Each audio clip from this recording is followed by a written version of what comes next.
Unit number 4, Demand for Money. Introduction.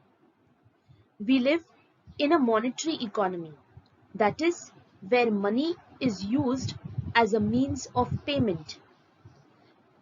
Besides means of payment, money is also used as a unit of account and a store of value.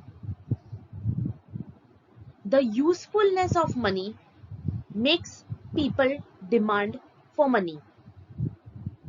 People demand money either to spend on goods and services, that is called as for transactions purpose, or people like to hold money as idle cash, that is called as for cash balances.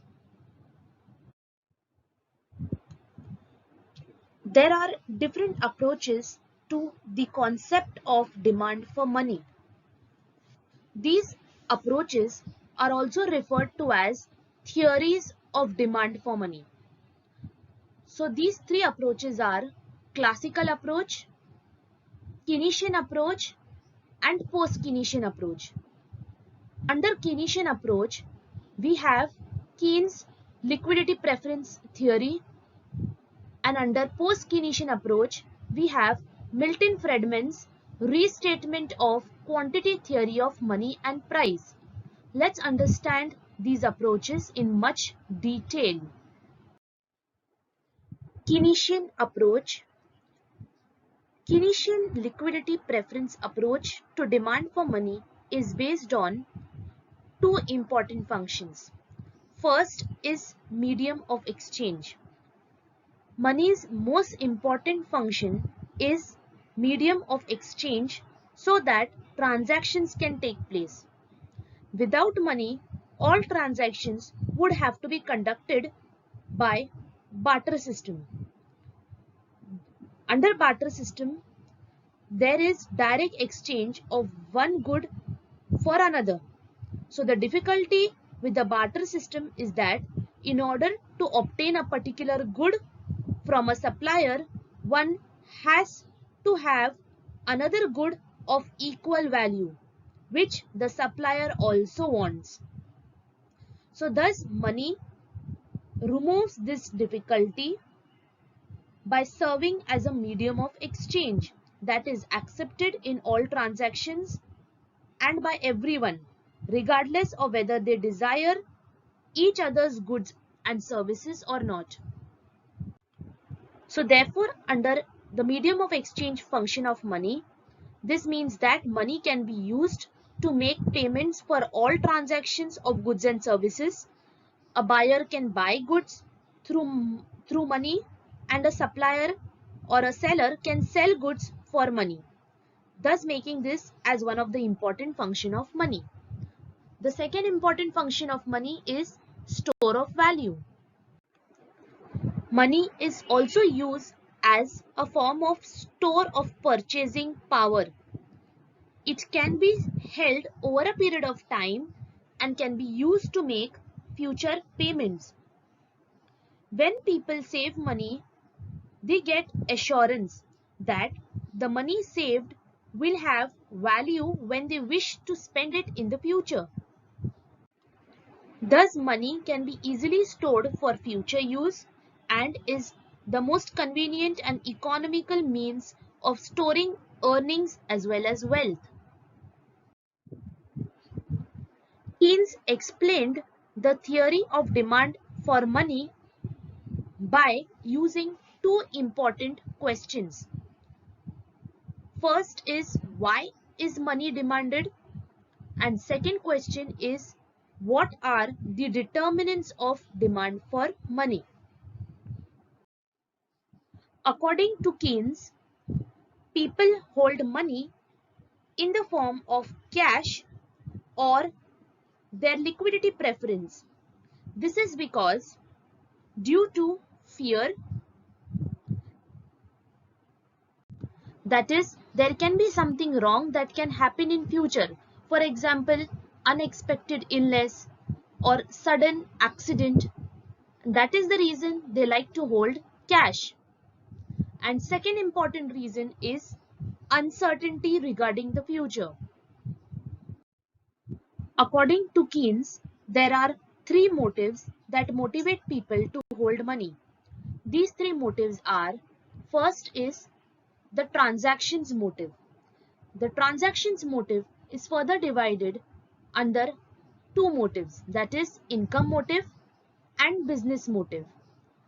Further, the second type of motive is precautionary motive, and the last and the final type of motive is the speculative motive. Let's understand each of these three motives in much detail. Under Keynesian approach, motives for holding money, the very first one is the transactions motive. People require money so as to carry out their day-to-day transactions, but most of them do not receive their income daily. The income is usually received once in a month, though there may be cases where it is received once in a week or even daily, that is in the case of daily wage earners. So the transactions motive is divided further in two motives. The first one is income motive. Income motive refers to the transactions demand for money by the wage and salary earners. The time duration of receiving income is usually once in a month, or in some cases it is weekly, or in few cases it is daily. Money is required for these people to carry out transactions of all kinds. These may include regular payments like rent, electricity and grocery bills, and many other payments. Suppose if the time interval between the two income is a month, then people require to hold money with them in order to meet their daily payments. The second motive is business motives under transactions motive. Business firms require to hold money in order to meet their day-to-day transactions. The income interval of the firms may be 1 month or 2 months, or it can also take longer. This is because there is always a time gap between production and realization of its value. Therefore, they require to keep money for payments of various bills such as rent, electricity, raw materials, wages, and so on. The amount of money held for transaction motive depends on certain factors. These factors are: the first factor is level of income. Rich people with higher income hold larger amount of money than the less well-to-do people. It is generally observed that the poorest people hold hardly any cash. That is because their income is very negligible. Second factor is time interval. As discussed earlier, longer the income time interval, more is the cash balance. So those who earn their income daily do not require to hold much cash. Third is price level. During inflationary period, transactions demand for money rises. This is because due to rise in the price level. And fourth factor is volume of employment. When the level of employment and output increases, the transactions demand for money also increases. The second motive under Keynesian approach is the precautionary motive. It is necessary to be cautious about the future. This is because, as we know, future is uncertain. Therefore, uncertainty is regarded as the most important element in the Keynesian precautionary motive. Individuals like to hold money so as to meet unexpected increase in expenditure. This includes illnesses, accidents, or any other unforeseen emergencies. Money may be required to make up a fall in income due to temporary unemployment, for example, due to COVID situation. Business people also like to hold cash with them so as to meet any unexpected expenditure. So demand for precautionary motive also depends upon the level of income. So rich people will have larger amount for this motive as against the poor who hardly have any cash balance. A firm's for motive, a firm's precautionary demand for money is influenced by political uncertainties also. So when political conditions are unstable, firms tend to become more cautious and hold a larger amount of cash.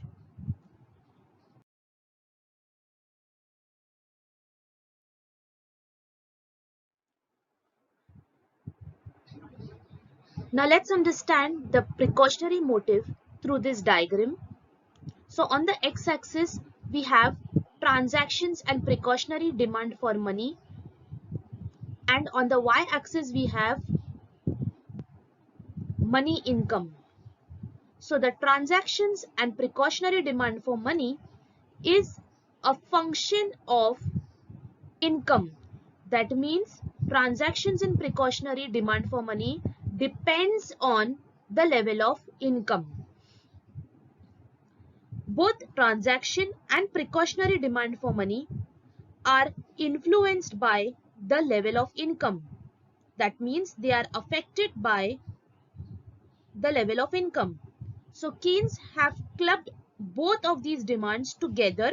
So Keynes have combined demand for transaction and precautionary motive by expressing through this equation, that is L1 is a function of Y.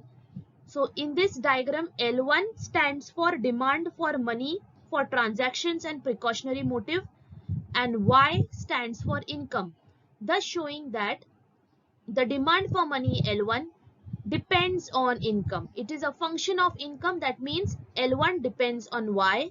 Demand for money depends on income. So there is a direct relationship between income and demand for money.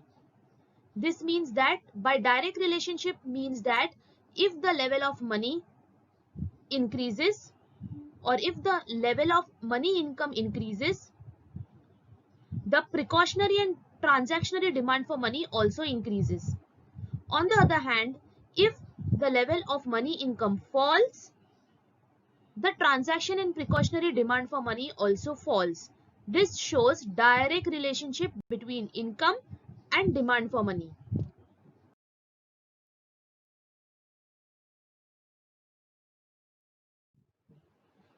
Under the next diagram in precautionary motive, the vertical line ML1, we can all see a straight vertical line ML1. It indicates the transaction and precautionary demand for money. This line ML1 is unaffected by the changes in the rate of interest. This means it is interest inelastic. So thus the demand for money under transaction and precautionary motives is known as demand for active cash balances. It depends on the level of income. The third motive under Keynesian approach is the speculative motive. It is also called as asset demand for money. Speculative motive is related to the store of value function of money. The speculative demand is also related to uncertainty. People desire or people like to gain by purchasing the financial assets at a lower price and then selling them when the prices increases. Thus, people engage in the activity of speculation according to their own calculations. Let's understand about interest rate and holding money. The speculative demand for money is interest elastic. This means that the demand for money changes because of changes in the rate of interest. That means it is interest elastic. So at a higher rate of interest, less money is held for this motive of speculation, while at a low, more money is held. This is because when the interest rates are higher, people prefer to hold bonds because it has higher rate of interest than holding money in the form of cash balances.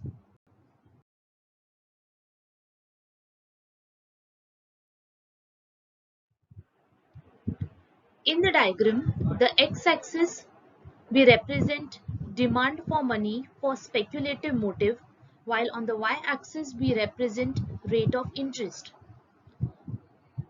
There is a downward sloping LP curve. This LP curve stands for demand for money for speculative motive.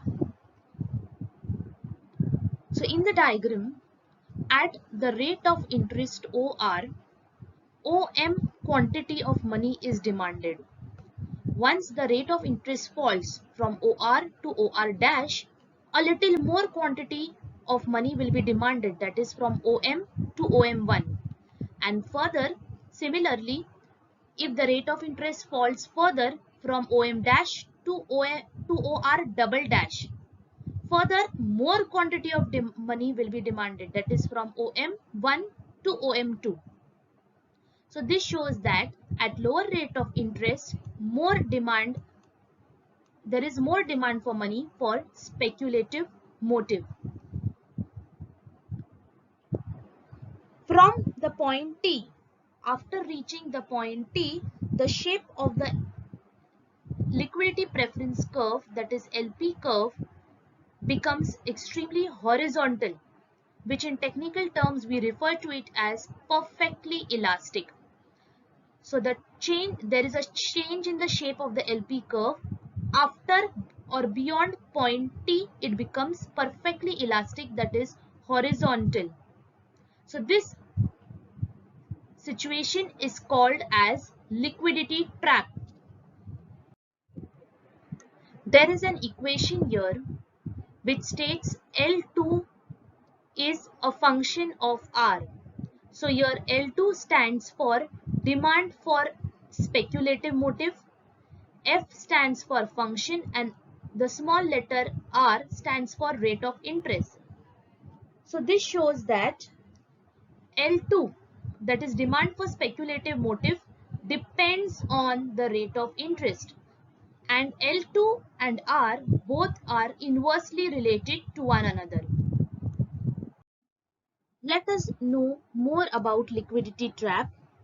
The inverse relationship between the rate of interest and speculative demand for money takes place at a very low rate of interest.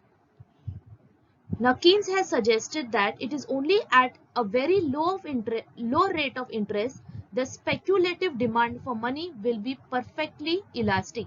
As you can see in the diagram, beyond point D, the shape of the curve becomes perfectly elastic, that is horizontal. So Keynes has said that the lowest rate of interest can be at 2%. So 2% is the lowest rate of interest. Below this rate of interest, the rate of interest will not fall at all.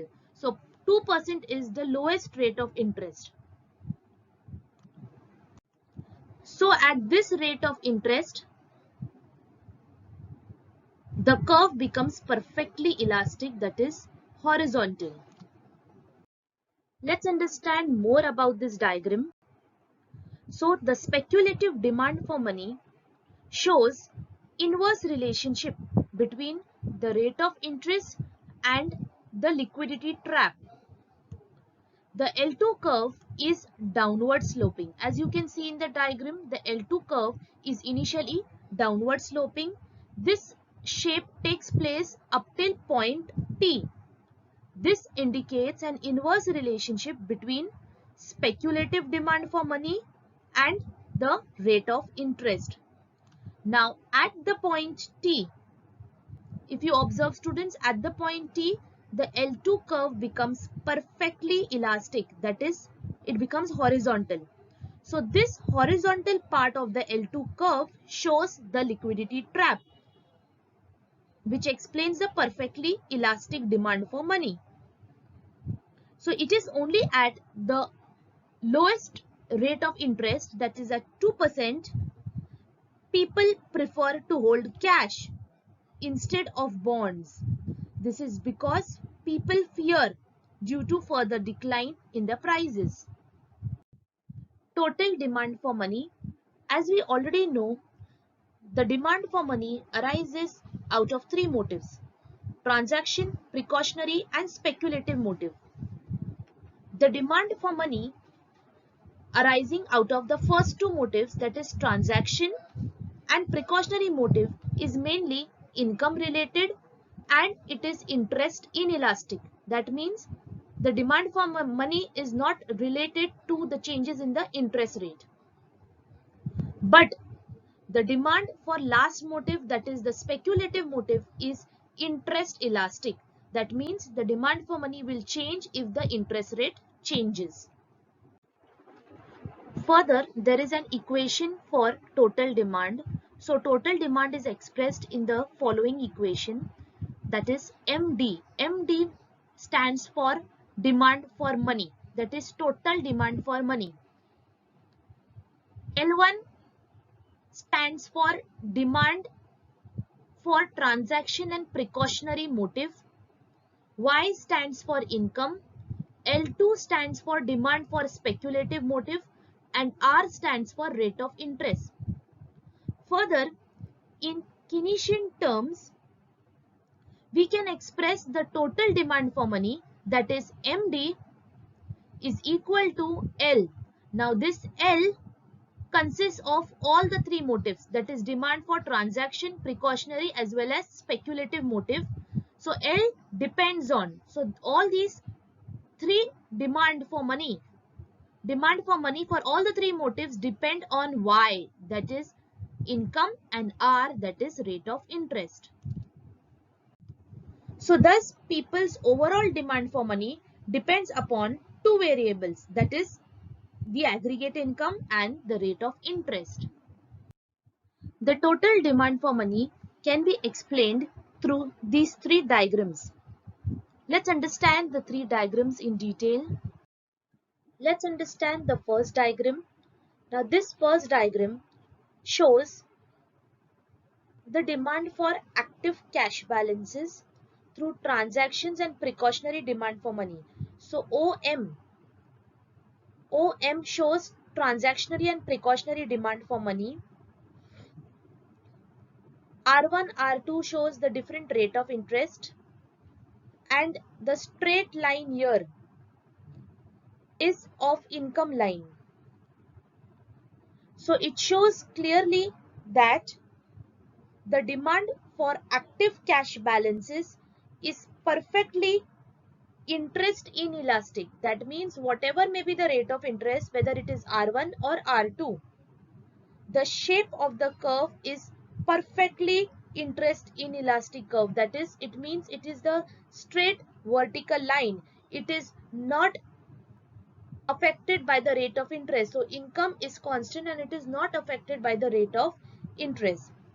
So the demand for active cash balances is not affected by the rate of interest. Whatever may be the rate of interest, the demand for active cash balances is perfectly interest inelastic.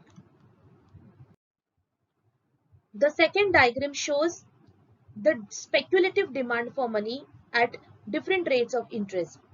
So the diagram clearly shows an inverse relationship between rate of interest and the speculative demand for money. This is shown through the shape of the curve here, which is downward sloping. So at a higher rate of interest, that is at OR1, people like to hold only OM1 level of money, amount of money.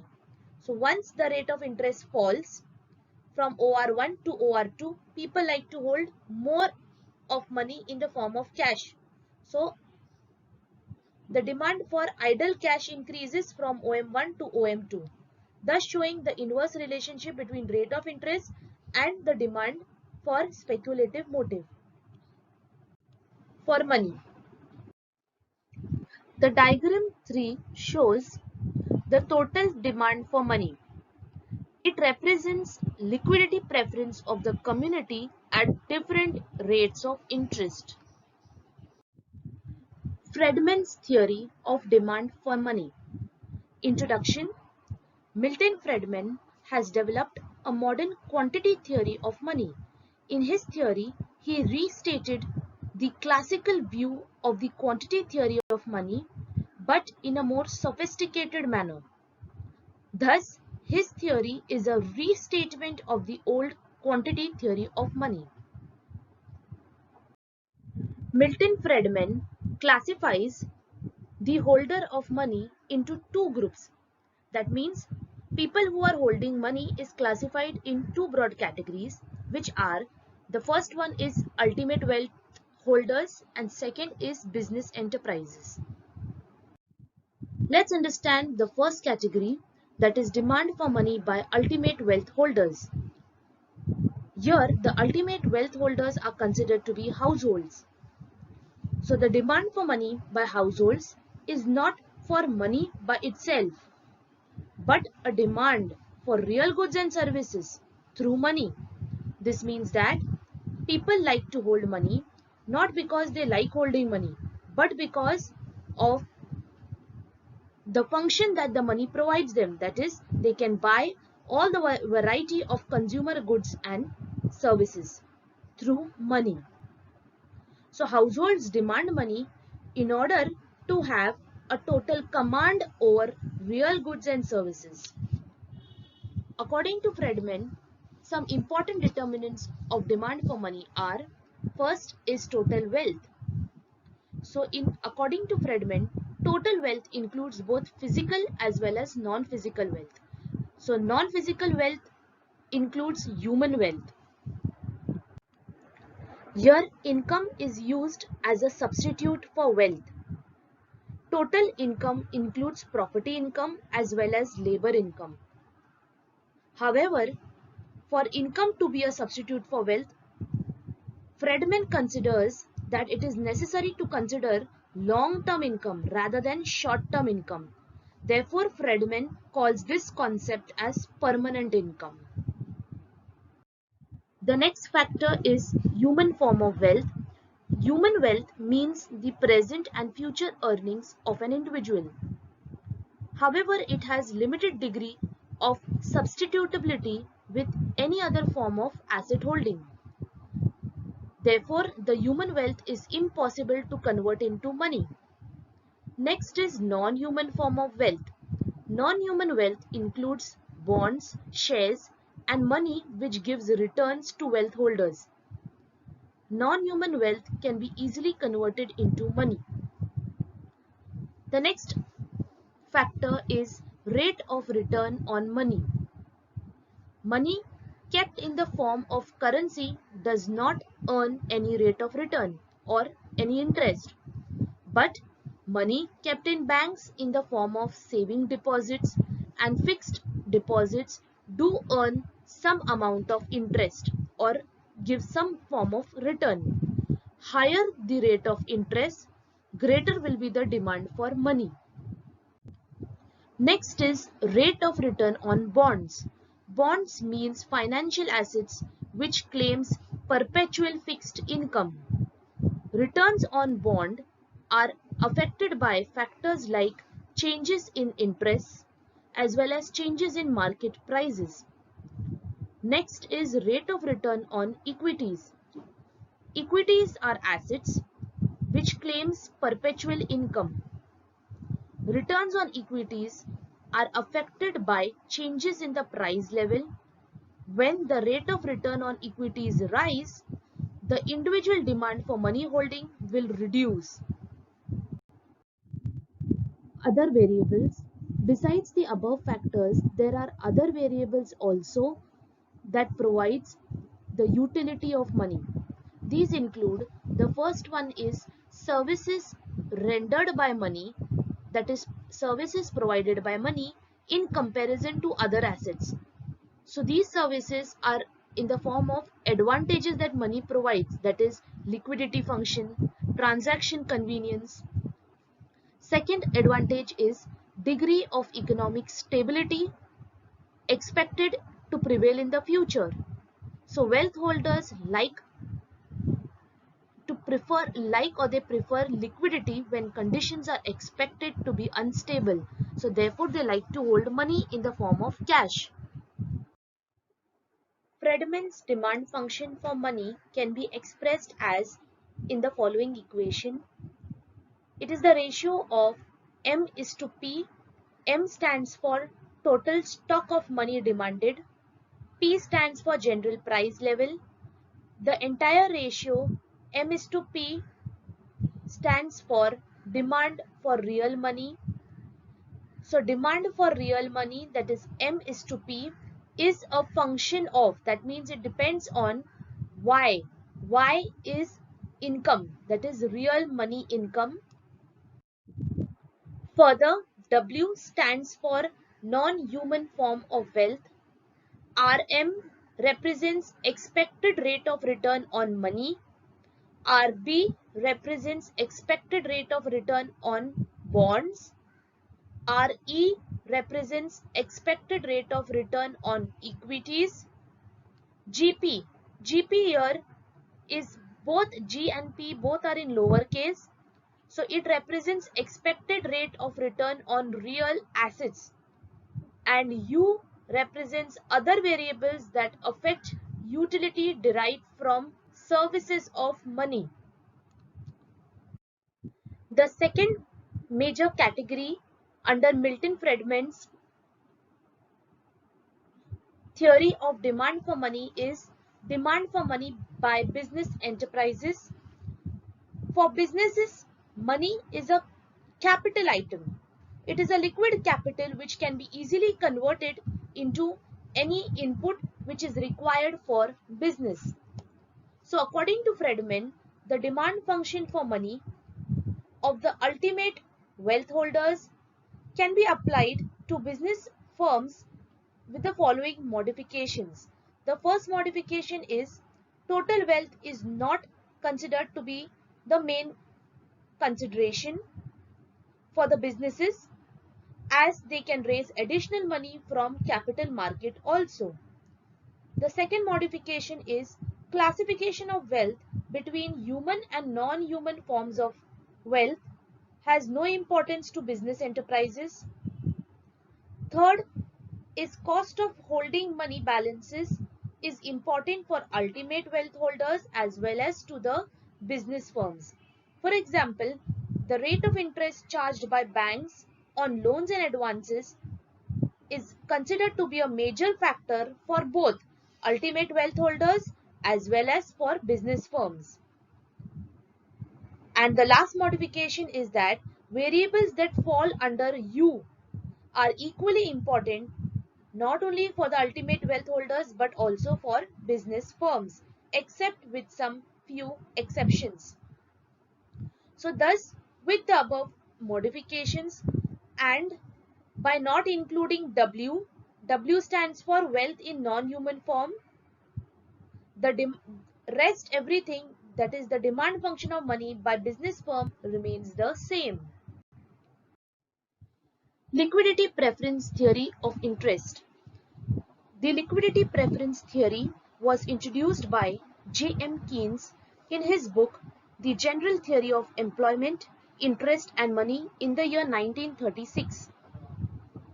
According to Keynes, the rate of interest is determined by, that means the rate of interest is dependent on demand for money, that is demand for liquidity, and supply of money. So thus we have the formula here, that is RI. RI represents rate of interest. Function F, it is a function of L. L stands for demand for money and M stands for supply of money. Thus, rate of interest depends on demand for money and supply of money. Further, the demand for money is a demand for liquidity preference. That means the preference of the people to hold wealth or money in the form of liquid cash rather than non-liquid forms like bonds, securities, land, gold, and much more. According to Keynes, there are three motives which lead to liquidity preference. First is transaction motive. Transaction motive means the need of cash for the current transactions of personal and business expenditure. Transaction motive is income elastic. That means it depends on income. So if income increases, the demand to hold cash will also increase.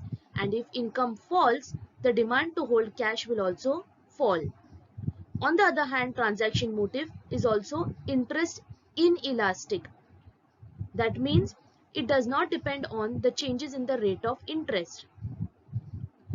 The second motive is precautionary motive.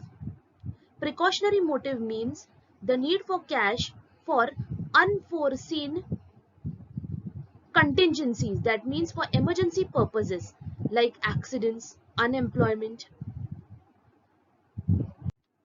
Precautionary motive is income elastic as well as interest inelastic. Since both transaction and precautionary motives are income elastic, so Keynes have combined both the motives together and expressed both the motives in the form of equation, that is L1. So in the equation, L1 represents demand for money for both motives, that is transaction as well as precautionary motives, is a function of Y. Y stands for income. So demand for transaction and precautionary motive of money depends on income. The third motive is speculative motive. Speculative motive means the need for cash to make speculative gains from securities or bonds. The demand to hold money in under speculative motive is interest elastic. That means it depends on the rate of interest. So if interest rate changes, the demand to hold money will also change. And it is income inelastic. That means it does not depend on the changes in the income. So thus we have the formula here for speculative motive L2. L2 stands for demand for money for speculative motive. It is a function of R. R here is rate of interest. So demand for speculative motive depends on the rate of interest. So therefore, the total demand for money, that is represented by L, is L1 plus L2. As we all know, L1 is demand for money for transactions and precautionary motive, and L2 is demand for money for speculative motive. The second part under the liquidity preference theory of interest is the supply of money. The supply of money refers to the total quantity of money in the country. This quantity of money is fixed by the monetary authorities. Thus, the supply curve is perfectly inelastic. That is, it is a vertical straight line. This supply of money can be represented through the formula, that is M is equal to M1 plus M2. M represents total supply of money. M1 represents total quantity of money held by the people for transactions and precautionary motives, and M2 represents quantity of money held by people for speculation purposes. Further, this M1 can also be restated as L1 that depends on Y. That means liquidity function that depends on income. That means people's desire to hold money depends on the income. This is for the transactions and precautionary demand for money. So remember students, L1 that depends on Y is liquidity function relating to transactions and precautionary demand for money. Similarly, M2 can also be restated as L2 that depends on R. That means liquidity function relating to the speculative demand for money. So people's desire to hold money relating that depends on the rate of interest. This is for speculation motive. The complete liquidity function can be stated in the form of formula as M is equal to M1 plus M2. M is total supply of money is equal to M1 plus M2. M1 can be restated as L1Y and M2 can be restated as L2R. Now since L1 and L2 can be combined together and we can get a common L here, rest income and rate of interest will remain the same. So this shows that the supply of money, the total supply of money depends upon income and rate of interest. Now if you observe this equation here of supply of money, that is L is equal to L1 plus L2. It is same as the equation that we understood under total demand for money, that is L1 plus L2.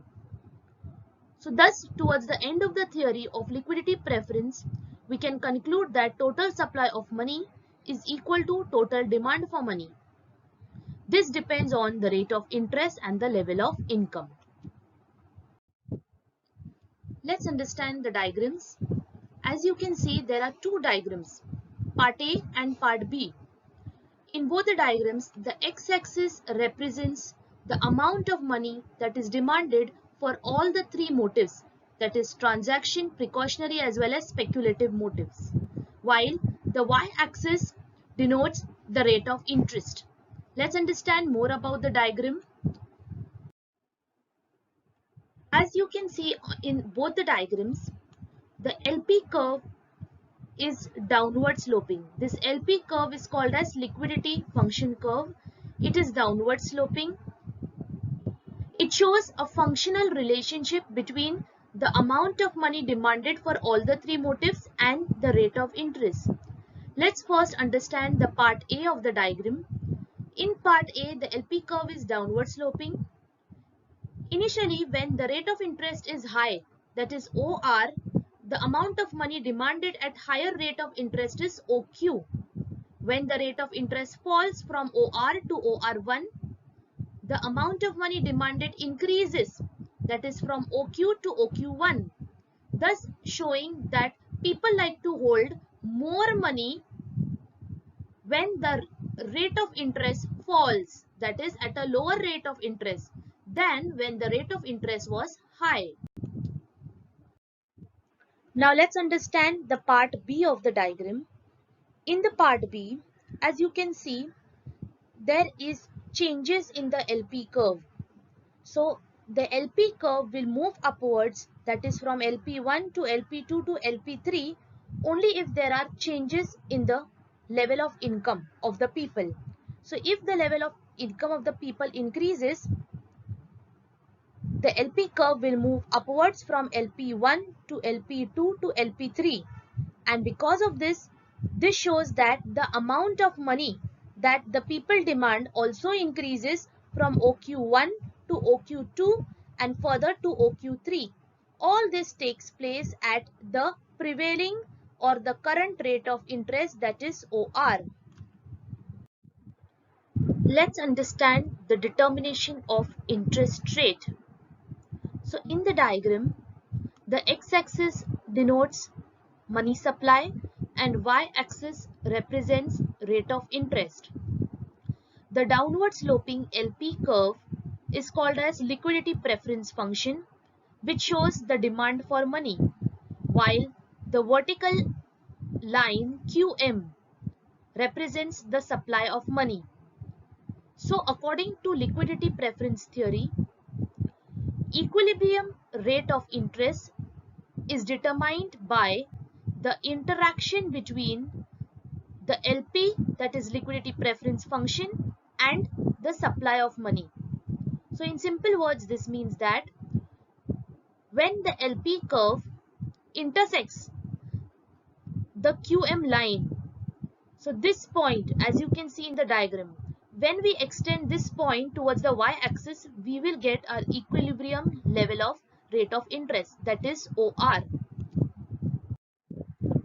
Further, in the diagram, QM, the line QM, which is considered to be the supply of money line, it is considered to be constant, which in technical words we say it as perfectly inelastic, showing a vertical straight line. Next is that the downward sloping LP curve, that is demand for money curve, shows an inverse relationship between the rate of interest and the demand for money. That means, in simple words, this means that if the rate of interest is high, people will demand less of money, and if rate of interest falls, people will demand more of money, thus showing inverse relationship between the demand for money and rate of interest. Next, OR here shows equilibrium rate of interest.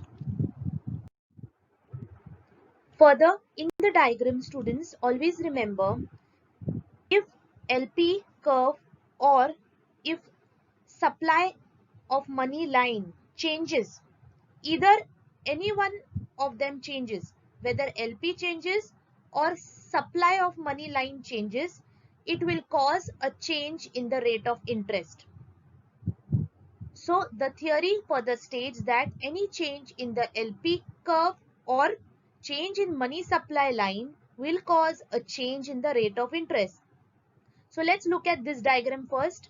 So in this diagram, as you can see, the LP curve is changing, right? So the LP curve shifts upwards from LP1 to LP2, thus showing there is an increase in the demand for money. And because of this, because the LP curve is shifting upward, the rate of interest also increases from OR1 to OR2.